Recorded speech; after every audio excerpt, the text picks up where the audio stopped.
Hai guys, aku Aurelia Davina Nathaniela and welcome to Posta. Ada Posta, ada fakta.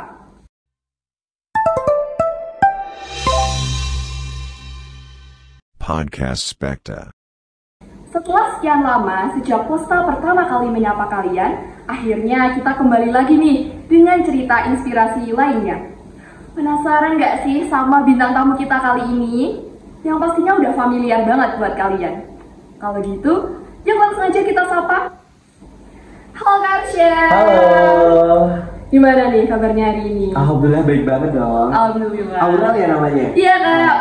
Salam kenal ya Kak. Gimana Kak? Selama liburan ini udah melakukan kegiatan apa aja? Oke, kan liburannya juga cukup singkat ya, baru beberapa hari doang. Jadi mungkin beberapa kegiatan yang aku lakukan ya cuman rebahan aja sambil nanti ngurus beberapa administrasi untuk penerimaan beasiswa. Walaupun ada rebahannya, tapi Kak Asya ini masih tetap produktif ya. Masya Allah produktif. Dan kan aku kebetulan kemarin ada acara itu ya, panitia buku tahunan sekolah. Jadi masih berkecimpung dalam buku tahunan sekolah juga gitu. Asik ya Kak buat buku tahunan sekolah ini. Asik banget dan juga pusing ya tentunya. Tapi kan pastinya juga asik Kak sama temen-temen tuh rasanya ngumpul bareng. Ya, ngumpul bareng sampai malam sih biasanya sampai jam 8, jam mentok-mentok jam 9. Oh iya Kak. Ngomong-ngomong soal produktivitas lagi nih Kak. Kak Arsya ini kan diketahui sebagai siswa yang aktif berorganisasi di sekolah. Masya Allah.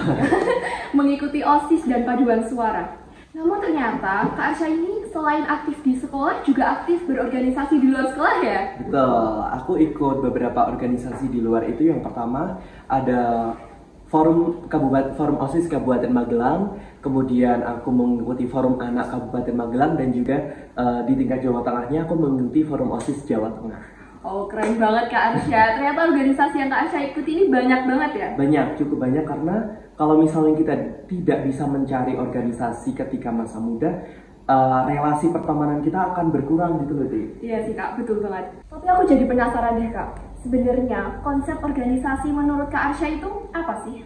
Oke, menurut aku sendiri, organisasi adalah suatu kumpulan orang atau kumpulan kelompok yang memiliki tujuan bersama.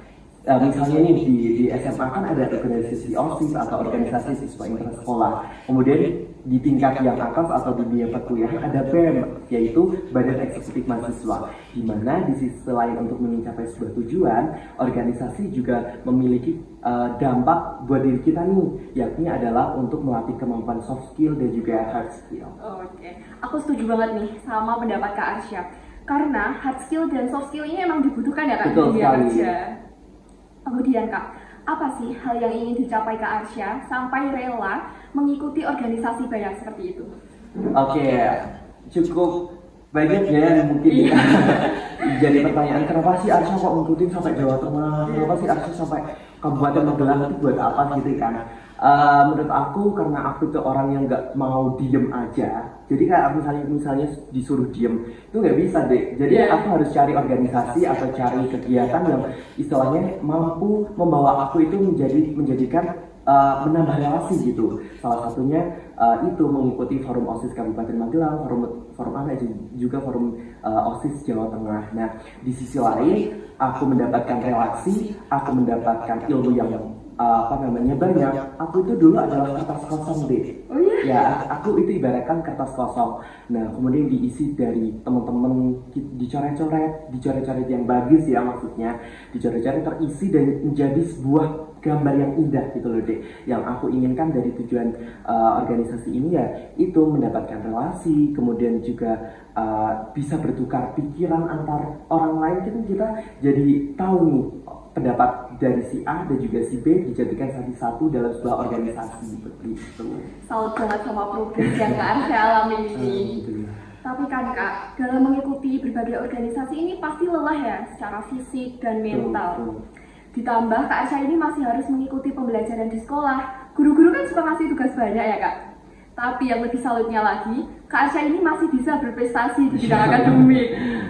Kabarnya Kak Arsya pernah mengikuti lomba cerdas cermat tingkat nasional di UGM. Iya betul sekali. Alhamdulillah kemarin aku sempat mengikuti Olimpiade Cerdas Cermat di UGM yang diadakan oleh Sekolah Vokasi UGM, yakni adalah D4 Pariwisataan UGM. Kok bisa sih Kak, keren banget. Masya Allah, karena ya itu kan aku memiliki teman yang namanya Hilmi, kemudian Denny dan juga aku, kemudian kita berembuk untuk menjadikan biar nggak diem gitu loh dek, di rumah itu nggak diem, biar ada apa namanya kegiatan. Nah akhirnya aku ikutlah apa namanya iseng-iseng nyari lomba, akhirnya ketemulah di UGM. Kan UGM ibaratnya cedak ya, cedak dan juga dekat dari Magelang. Akhirnya kita mengikuti beberapa seleksi administrasi dulu, kemudian kita mengikuti seleksi tertulis dan juga akhirnya kita bisa langsung ke UGM langsung.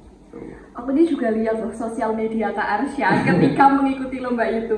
Pergaulan itu juga mempengaruhi ya Kak untuk kita maju ke depan. Karena ketika kita memiliki teman yang satu frekuensinya itu adalah frekuensi yang bagus, yang dapat menuntun kita ke jalan yang benar, kenapa tidak gitu loh dek. Kak Arsya ada tips nggak sih buat membagi waktu antara belajar dan organisasi agar tetap seimbang? Ada dong, tentunya tipsnya itu ada beberapa tips yang aku pernah rasain sendiri ya dek, di Aurel. Kalau aku sendiri itu yang pertama adalah prioritaskan tugas.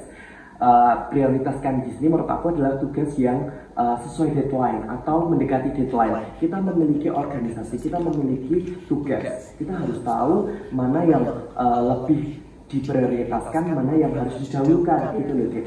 Jadi ketika aku diberi tugas misalnya deadline-nya besok, sedangkan tugas organisasiku masih lama, ya udah kita selesaikan tugas ini, tugas sekolah dulu, baru kita ke tugas yang selanjutnya gitu. Kemudian yang kedua adalah buatlah jadwal. Ketika kita tidak memiliki jadwal, ketika kita tidak memiliki yang namanya skala prioritas, kita akan sulit untuk membagi waktu, betul tidak? Betul banget Kak. Kita harus memiliki misalnya kita bikin buat 3 bagian. Yang pertama adalah ada bagian untuk organisasi, kemudian tugas atau istirahat yang terakhir. Nah, kita susun kegiatan besok, hari ini sampai lusa. Kira-kira kegiatan yang harus kita dahulukan itu yang mana? Nah, kita cari di situ, buatlah sebuah bagian, tempelkan di dinding, di dinding kamar ya. Biar ketika kita bangun pagi, kita melihat, oh ya, jadwal hari ini aku ternyata harus misalnya ekstra. Hari ini aku harus ada rapat OSIS, hari ini aku harus misalnya ke tempat yang bimbel, kan aku juga mengikuti bimbel gitu. Jadi harus ada terorganisir gitu loh dek. Jadi terorganisir. Kemudian yang ketiga adalah memanfaatkan waktu luang. Kita tahu loh dek, di SMA ini adalah waktu luang atau jam kosong itu adalah waktu yang emas sekali. Berharga banget ya kan? Berharga sekali. Ketika ada jam kosong, itu rasanya hati itu kalau misalnya berbeda sama orang yang tidak memiliki organisasi ya. Kadang ada orang yang memiliki organisasi beberapa, ada yang memiliki organisasi banyak. Kalau aku kan organisasi cukup banyak ya. Jadi ketika ada jam kosong, itu adalah waktu emas. Sejumput waktu yang kosong itu adalah waktu emas, karena kita bisa menyelesaikan beberapa tugas yang tidak bisa diselesaikan setelahnya gitu loh. Misalnya kita berangkat jam 7, pulang jam 4, ada waktu untuk rapat sampai jam 5. Ketika tugas itu tidak selesai sesuai deadline, kan akan menambah waktu di belakangnya. Nah, ketika ada waktu luang, biasanya aku akan menyelesaikan beberapa tugas sekolah ataupun tugas organisasi.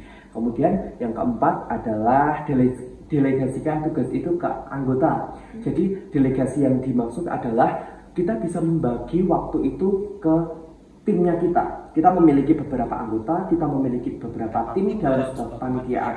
Misalnya dalam sebuah kepanitiaan akan menjadi sebuah humas, menjadi panitia humas. Nah, humas itu kan nggak cuma satu orang, kalau hubungan masyarakat itu juga nggak cuma satu orang. Biasanya ada 3, misalnya kita harus minta tanda tangan kepada Pak Danang, kemudian kita minta tanda tangan kepada kepala sekolah kita. Nah, kita nggak mungkin berbondong-bondong 3 orang menuju sebuah tempatnya Pak Mata, itu kan tidak. Nah, tentunya kita harus membagi, kamu yang sini, kamu yang kepala sekolah, kamu yang Pak Danang, kamu yang wakil kesiswaan. Jadi terorganisir gitu loh dek. Jadi nggak terbebani oleh satu pihak aja gitu. gitu. Jadi bisa dibagi rata Betul, ya Kak? dibagi rata. Kemudian yang terakhir adalah membatasi waktu organisasi. Misalnya, aku ada jarkom atau jaringan komunikasi jam setengah 4. Setengah 4 adalah waktunya aku untuk pulang. Iya. Tapi aku harus rapat dong tentunya karena aku adalah anak organisasi. Ya udah kita rapat dulu. Setelah rapat kan biasanya jam 5. Setelah jam 5, teman-teman itu jangan main. Main itu ketika hari Sabtu ataupun Minggu. Nah, ketika jam setengah 4, jam 5 itu selesai, kita pulang dan juga waktunya kita untuk istirahat. Waktunya kita untuk belajar. Jam 7 kita mulai untuk belajar lagi, membuka buku dan juga mempersiapkan jadwal besok. Gitu. Jadi ada 5 tips dan juga cara untuk membagi waktu antara organisasi dan juga belajar. Aku banget sih, aku planningnya ini udah tertata banget ya Kak. Ya. Tapi Kak Asya pernah nggak sih kayak malah males-malesan gitu? Nah, aku mau tanya nih, kalau di Aurel itu sukanya apa? Suka dalam hal apa nih Kak? Suka ya misalnya nih aku sukanya nyanyi, sukanya berorganisasi. Kalau di Aurel itu apa? Aku ini suka banget Kak ketika harus berbicara di depan umum dan menyampaikan suatu informasi ke orang lain, itu yang aku suka. Nah, ketika di Aurel itu berada di depan umum, di Aurel seneng enggak? Seneng banget Kak. Itu juga yang aku rasain di Aurel. Ketika aku di depan umum, ketika aku dilihat oleh banyak orang melihat aku seneng. Dalam hati aku, Masya Allah, aku bisa ternyata. Arsya yang dulu sudah berbeda dengan Arsya yang sekarang. Keren banget gitu. Kak. Jadi rasa malas-malasan itu sudah tertumpuk udah jauh banget. Jauh banget daripada rasa yang percaya diri gitu. Tapi kan pasti hal yang Kak lakuin ini nggak mudah ya untuk sampai ke titik ini. Kemudian Kak, kembali ke forum tadi, yang aku ketahui mengenai forum adalah suatu perkumpulan yang menemukan komunitas yang memiliki tujuan yang sama. Jadi kalau forum OSIS Jawa Tengah sendiri itu mengumpulkan OSIS-OSIS dari Jawa Tengah ya Kak? Oke, jadi aku menjelaskan dari forum OSIS Jawa Tengah atau FOSIS ya. Nah, FOSIS sendiri itu adalah suatu perkumpulan organisasi yang mana kita melibatkan ketua OSIS atau badan pengurus harian di OSIS se-Jawa Tengah, tentunya dengan melalui seleksi D. Nah, seleksinya itu kita melalui cabang dinas 8, karena di Kabupaten Magelang dan juga Kota Magelang kita itu berada di cabang dinas atau cabang pendidikan dinas wilayah 8. Nah, ketika itu aku mengikuti forum OSIS Kabupaten dulu kan, Nah, forum OSIS Kabupaten itu kita harus seleksi dulu untuk menuju ke forum OSIS Jawa Tengah. Jadi tidak langsung kita diterima dari forum OSIS Kabupaten menuju ke forum OSIS Jawa Tengah gitu, melalui seleksi panjang menggunakan CV dan segala macam, wawancara dan juga beberapa tes gitu. Prosesnya panjang banget ya Kak? Prosesnya panjang dan kurang lebih 1 bulan. Waduh, lama banget dong. Iya. Gitu. Ditambahkan forum ini banyak diminati ya oleh SMA di Jawa Tengah. Nah, yang mengikuti itu juga misalnya ada yang mendaftarkan dari SMA 1 Magelang, SMA 2 Magelang, itu biasanya yang diambil itu enggak semua. Jadi kadang ada yang diambil, kadang ada yang enggak. Jadi yang namanya forum OSIS Jawa Tengah itu yang dimaksud teman-teman mungkin seluruh OSIS di Jawa Tengah itu ikut enggak. Nah, itu hanya pilihan gitu loh, pilihan, enggak semuanya. Susah nggak sih Kak? Susah karena seleksinya kan banyak dan juga kita tidak tahu seleksi selanjutnya itu apa dan dirahasiakan oleh panitia gitu. Kebetulan aku itu bisa kayak komunikasi sama orang dalamnya gitu. Karena the power of orang dalam gitu. Jadi aku waktu itu ketemu namanya Kak Fiska, dia adalah salah satu anggota forum OSIS Jawa Tengah tahun 2022. Nah, aku penasaran nih, kok ada kakak-kakak itu kok udah pakai jas kayak gini, kok ini bagus ya. Aku kayaknya pengen melu ya gitu ya. Dalam hati waktu itu aku pernah ingat di SMA 1 Muntilan. Nah, waktu itu aku tanya, Kak, caranya daftar gimana toh? Kira-kira aku bisa dibantu nggak ya? Akhirnya dibantulah cara mendaftarnya. Ternyata aku itu harus ikut yang namanya Badan Pengurus Harian dari Forum OSIS Kabupaten Magelang. Nah, aku daftarlah bendahara waktu itu. Kan kalau misalnya bendahara kan termasuk Badan Pengurus Harian kan. Nah, akhirnya aku daftar ambil ke Cantol. Nah ketika aku ke Cantol, aku bilang nih sama Kak Friska, alhamdulillah aku ke Cantol, ke BPH. Terus langkah selanjutnya gimana? Oke deh, tunggu aja informasi selanjutnya. Akhirnya ada pembukaan tuh yang namanya itu apa ya, itu waktu itu webinar apa ya, pokoknya itu webinar yang apa namanya, tapi itu beda sama Kak Friska ya. Nah itu tuh webinarnya itu aku sendiri yang tahu ternyata cara masuk FOJ kan Forum OSIS Jawa Tengah. Nah tapi lewat jalur magang, jadi hanya beberapa bulan aja mengikuti yang namanya Forum OSIS Jawa Tengah. Nah aku ikut itu, yang daftar itu seribuan ribuan orang. Nah di situ tuh aku kan Zoom, kemudian ternyata aku nggak lolos waktu itu.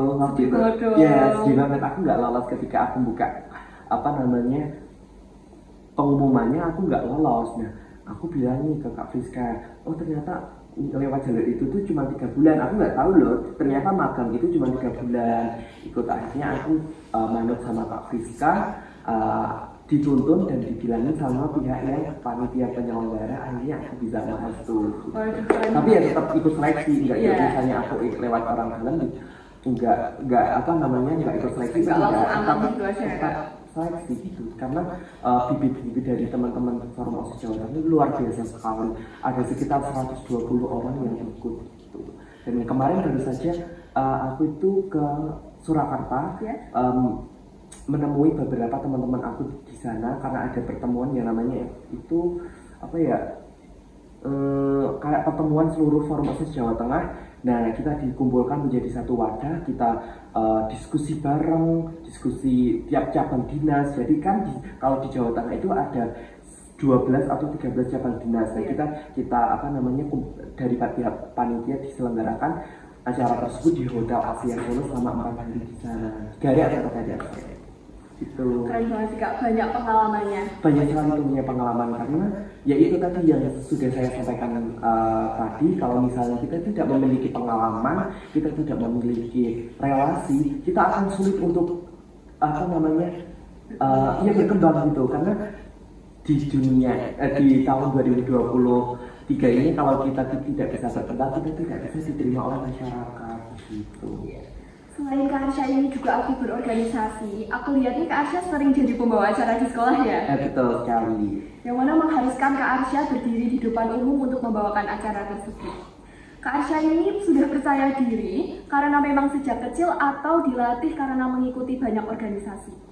Boleh dong Kak, share tips ke kita biar percaya diri di depan umum. Tentunya bukan di Aurel aja ya yang tanya seperti ini, banyak sekali dari Bapak Ibu guru, dari teman-teman sekelas, atau bahkan dari teman-teman yang lain. Nah, percaya diri atau confidence, kita tahu yang namanya percaya diri adalah bukan soal kita cara berpenampilan, kita apa namanya cara ngomong, postur tubuh, tapi tahu nggak, Dik? Percaya diri itu kamu tahu nggak dari mana? Percaya diri itu tumbuh ketika kita sudah bisa mencintai diri kita sendiri. Nah, betul sekali. Percaya diri itu tumbuh dari sini, dari hati, dari how about yourself. Nah, bagaimana cara kita mencintai diri kita sendiri? Kadang ada orang yang sudah perawatan, kadang ada orang yang sudah mengupgrade dirinya, kadang orang yang sudah berpenampilan bagus, sudah beli barang-barang mewah, tapi dia tidak bisa mencintai dirinya sendiri. Dia tidak bisa percaya bahwa aku bisa loh, aku ternyata bisa loh. Dia tidak seperti itu. Dia merasa kalau dia itu tidak cantik, tidak tampan, tidak bagus, tidak oke. Tentu saja ketika berdiri di depan panggung, ketika berdiri di hadapan orang banyak, itu akan membuat yang namanya blank. Ya, akan kaget, aduh aku wedi, aku ora percaya diri. Nah itu mulailah dari sini, dari hati, dari perasaan, how about yourself, bagaimana cara mencintai diri kita sendiri gitu. Baru kita kalau sudah mencintai diri kita sendiri, kita sudah yakin kalau misalnya kita itu sudah bisa, aura positif thinking kita itu akan muncul gitu. Ketika kita di hadapan orang, kita akan percaya diri, kita membawakan mic, kita sudah gagah, dengan tegap, sudah tegap gitu. Gitu.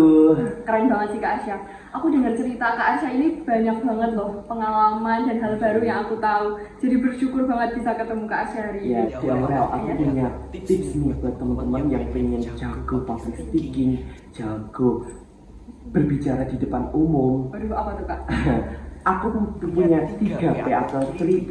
Yang pertama adalah prepare, yang kedua adalah practice, yang ketiga adalah positive thinking. Yang pertama adalah prepare di Aurel. Prepare yang dimaksud adalah kita harus mempersiapkan diri, mempersiapkan dulu materi yang apa yang kita akan berikan kepada halayak umum.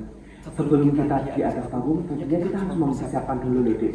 Yang namanya materi sesuai tema yang sudah kita siapkan. Yang kedua adalah practice.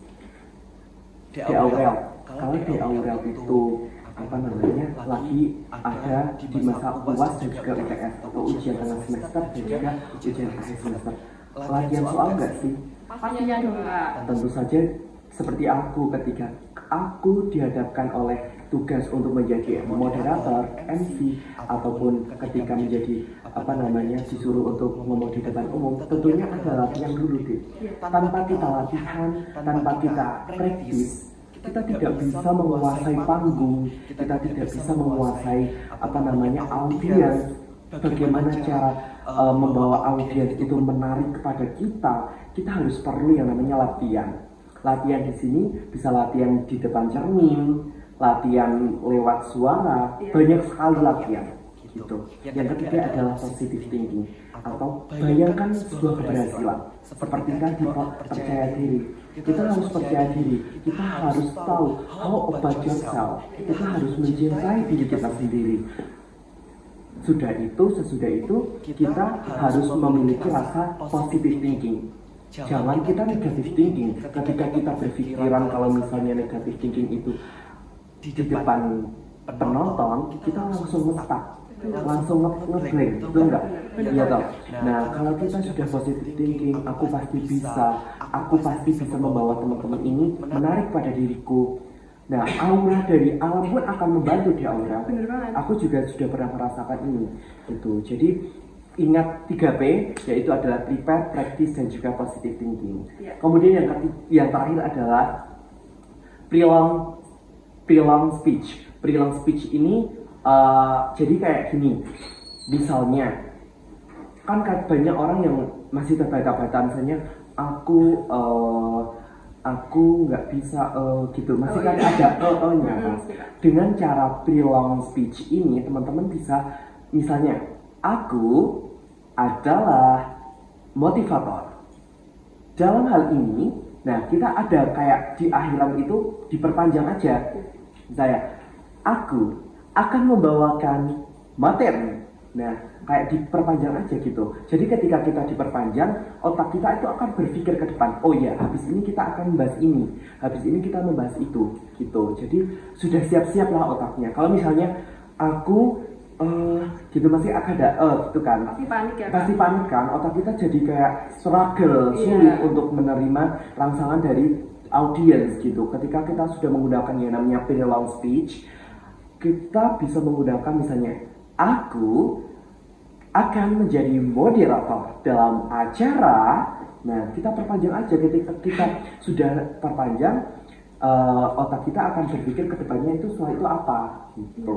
Bagus banget loh Kak ini tipsnya. Karena banyak banget dari kita yang malah ketika ngobrol itu terburu-buru. Iya, tentunya dengan pre-long speech tadi di awal kita bisa mengimplementasikan ke ke teman-teman dan juga tidak terbata-bata ketika menerima rangsangan dari audiens. Iya. Tips yang Kak Arsya bagi ini aku yakin banget sobat Posta lainnya pasti juga merasakan manfaatnya. Ini namanya Posta ya? Iya Kak, Posta. Podcast Spekta. Betul luar banget. Biasa sekali, berarti aku murid pertama nih. Kedua Kak. Oh kedua. Iya. Oh, ya. Sebelumnya Pak Tata ya, mohon izin Pak Tata. Sebenarnya aku tuh masih pengen banget ngobrol sama Kak Arsya lebih lanjut lagi. Aku yakin juga sobat Posta lainnya pasti pengen mengulik informasi dari Kak Arsya lebih dalam lagi kan? Kak, aku harap setelah ini kita masih ada kesempatan untuk bercakap-cakap lagi ya. Tentunya dong, aku seru banget ini ngobrol sama di Aurel kelas berapa? Aduh, kelas 10 Kak ini. 10 loh, luar biasa ini loh. Teman-teman bisa contoh di Aurel ini bisa berbicara di depan wah kameranya sampai ada 3 nih. Waduh, dan ini di belakang layar masih ada orang loh. Di aura luar biasa sekali. Terima kasih Kak Arsya. Kak Arsya, terima kasih sudah bersedia membagi cerita inspiratifnya untuk aku dan Sobat Posta di sini. Kak Arsya, sebelum pembicaraan ini diakhiri, dari Kak Arsya adakah motivasi yang disampaikan untuk Sobat Posta? Mungkin Sobat Posta bisa yaitu karena terkaitan dengan leadership dan juga pengalaman organisasi dan juga OSIS dan juga forum OSIS. Jadi bisa disimpulkan bahwa jangan sampai kita itu mengorbankan waktu organisasi, waktu untuk kegiatan hal lain demi tugas dan juga istirahat. Boleh kita itu berorganisasi, boleh kita itu mengikuti kegiatan di luar, tapi ingat yang namanya siswa itu tugasnya adalah belajar dan juga belajar. Betul. Gitu. Waktu istirahat itu juga sangat penting. Waktu bersosialisasi kepada masyarakat itu jauh lebih penting. Karena ketika kita sudah berada di lingkungan masyarakat, entah 20 tahun ke depan, 30 tahun ke depan, bekal ini itu akan kita gunakan di kala itu loh, di awal gitu. Itu aja sih buat Sobat Posta. Kak Arsya ini kan udah kelas 12 ya. Aku doain semoga Kak Arsya Amin, lolos ke Masya PTN Allah. favoritnya.